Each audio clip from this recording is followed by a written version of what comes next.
As dawn broke over the Strait of Hormuz on May 4th, 2026, Turning back a sudden at least explosion 48 ripped through a massive tanker, sending shockwaves through the world's most vital energy artery just moments before the U.S. was set to launch its rescue operation.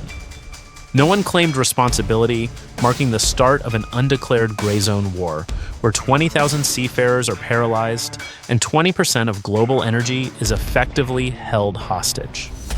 While President Trump frames Project Freedom as a humanitarian mission, the terrifying reality is that America is stepping into a meticulously designed trap where any move toward escalation only tightens the noose around the global economy.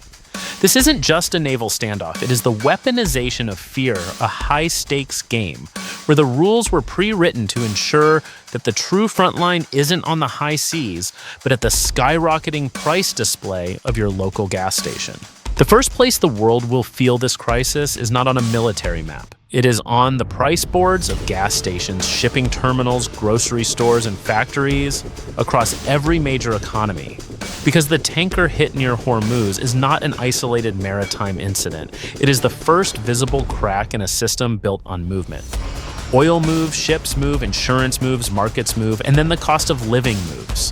When that movement slows, the shock does not stay in the Persian Gulf. It rides every truck route, every refinery schedule, and every household budget across the world by morning. Iran understands this better than a lot of Western commentators admit.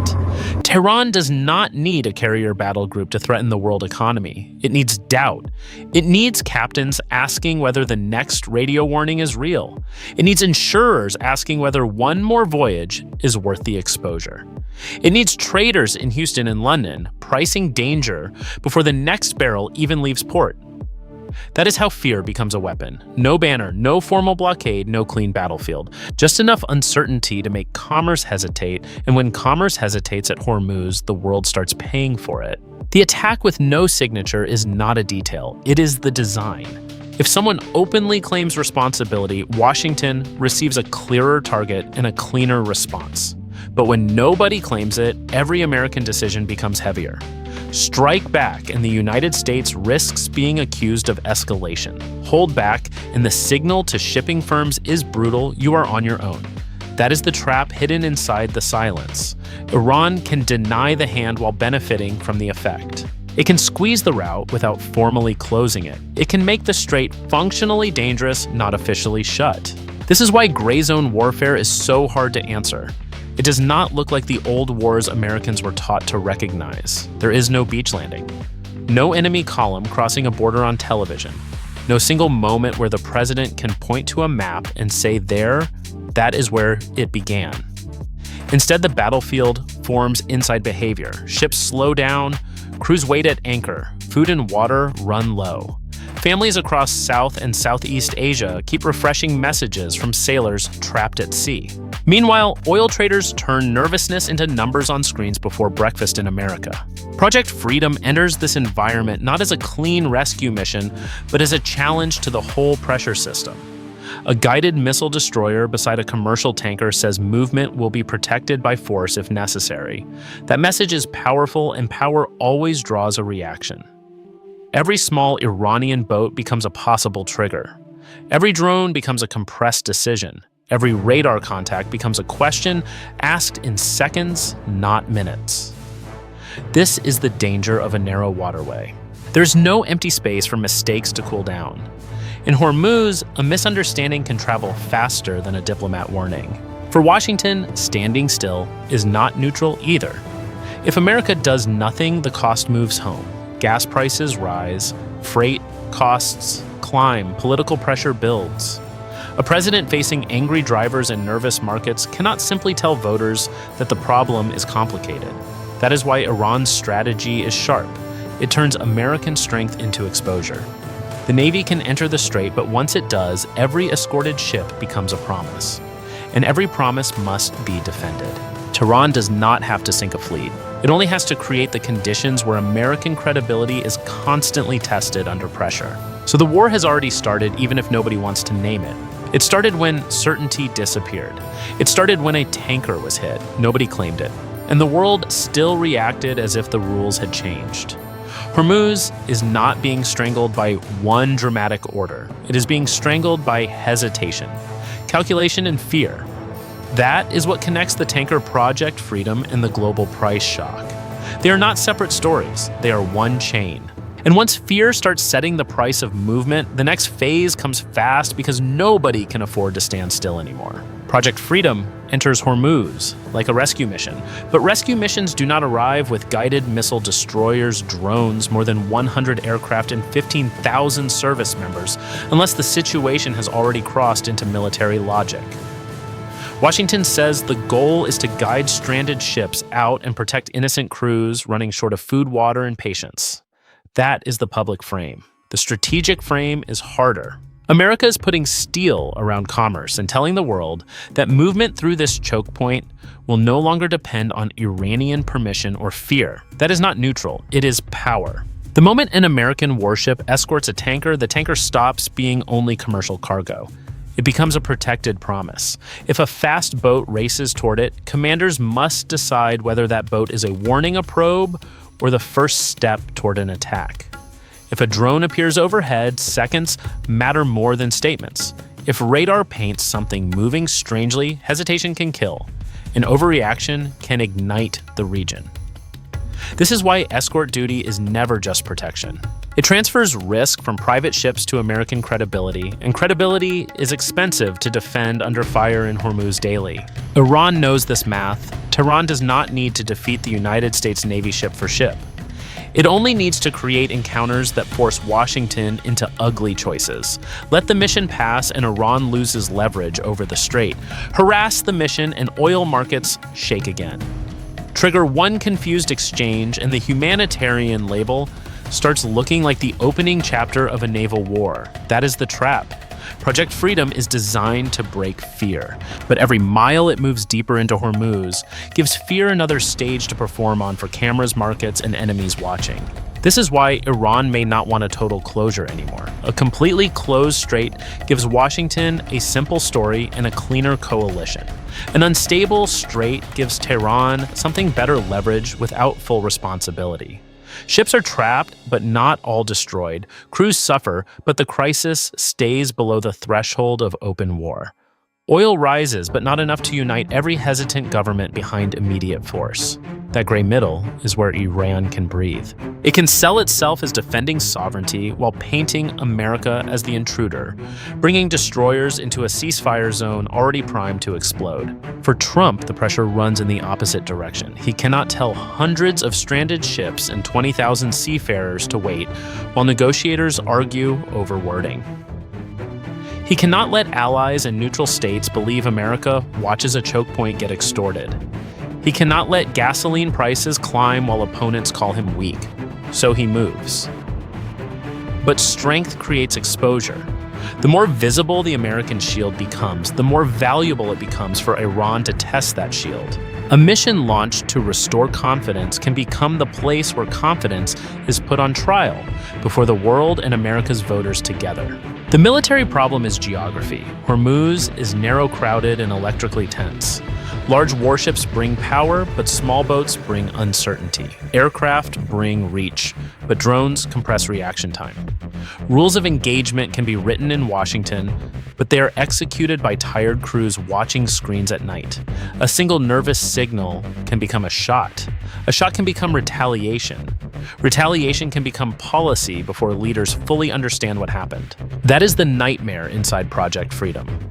Not that America lacks force, but that force inside a trap can start answering questions the enemy deliberately designed first. So Project Freedom is not simply a convoy operation. It is the moment America moves from watching the pressure system to entering it. The mission may save ships, but it also gives Iran a target richer than any tanker American commitment. Once Washington promises safe passage, failure becomes costly and success becomes provocative. That is the brutal geometry of Hormuz. Every path tightens something. Move forward and escalation grows. Step back and deterrence cracks. Project Freedom enters as a humanitarian shield, but in this waterway, shields are read as swords. That is exactly how traps work at sea today. The real war is not waiting beyond the horizon. It is already moving through invoices, pump prices, shipping contracts, and grocery bills. Hormuz turns geography into inflation because almost every modern economy still runs on energy moving on time. When 20% of global oil and gas faces disruption, the damage does not arrive as one explosion. It arrives as 1,000 small increases. Diesel gets pricier, freight gets slower. Fertilizer costs more. Plastic packaging climbs. Farmers, truckers, airlines, factories, and families all absorb the same invisible tax. That is how Hormuz becomes a political weapon. For Trump, that weapon points straight at home. A president can talk about freedom of navigation, but voters feel policy through their wrists when they squeeze a gas pump.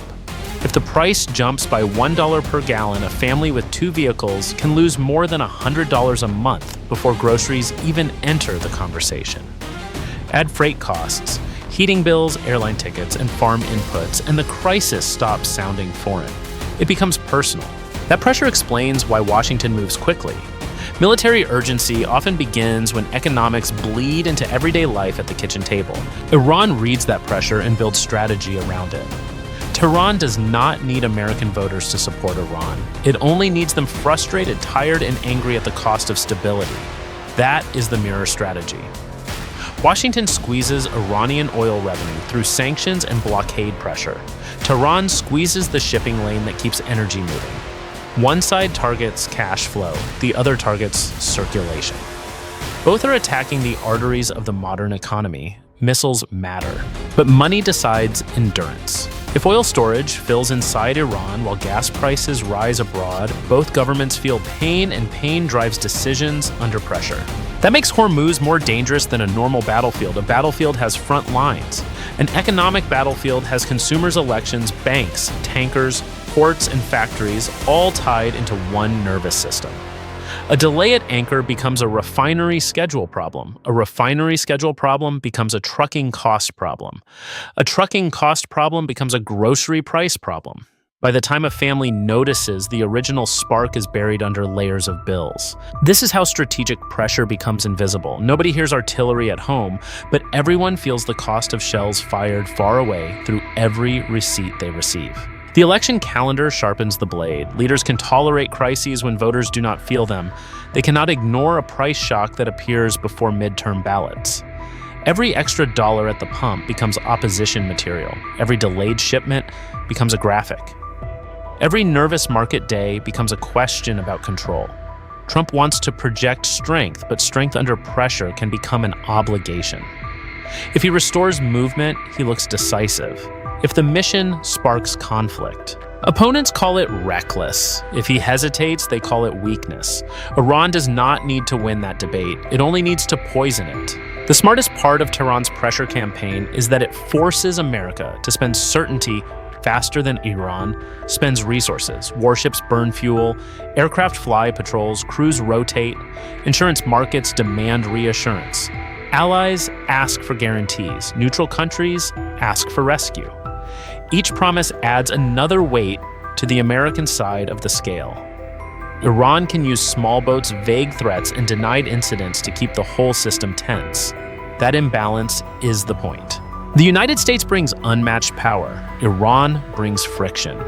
In a global economy built for speed, friction can punch far above its weight daily. So the real war is not missiles versus missiles. It is endurance versus pain tolerance. Washington is trying to restore movement before inflation becomes political fire. Tehran is trying to keep the route unstable long enough to make American action look costly, aggressive, or ineffective. The ocean is only the stage.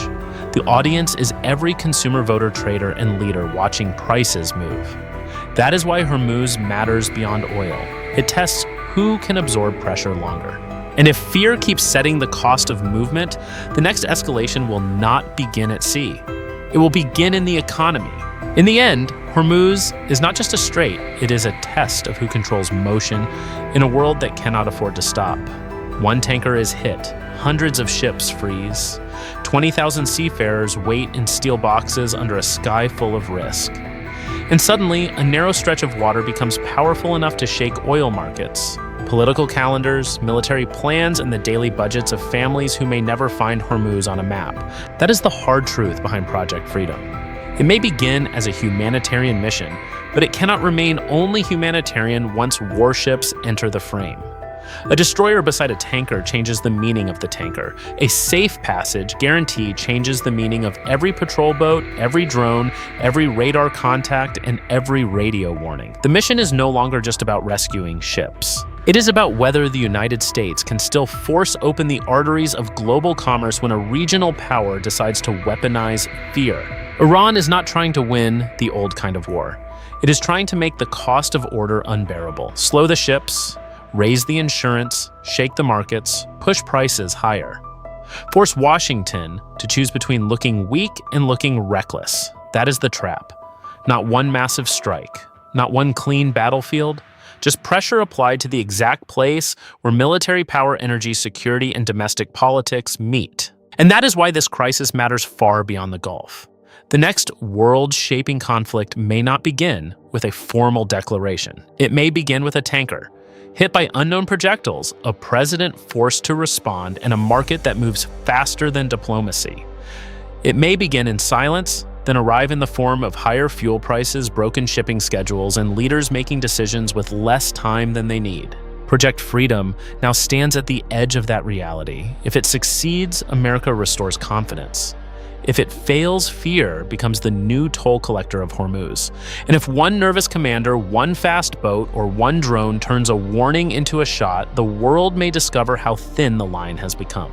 So the question is not whether Hormuz matters. It clearly does.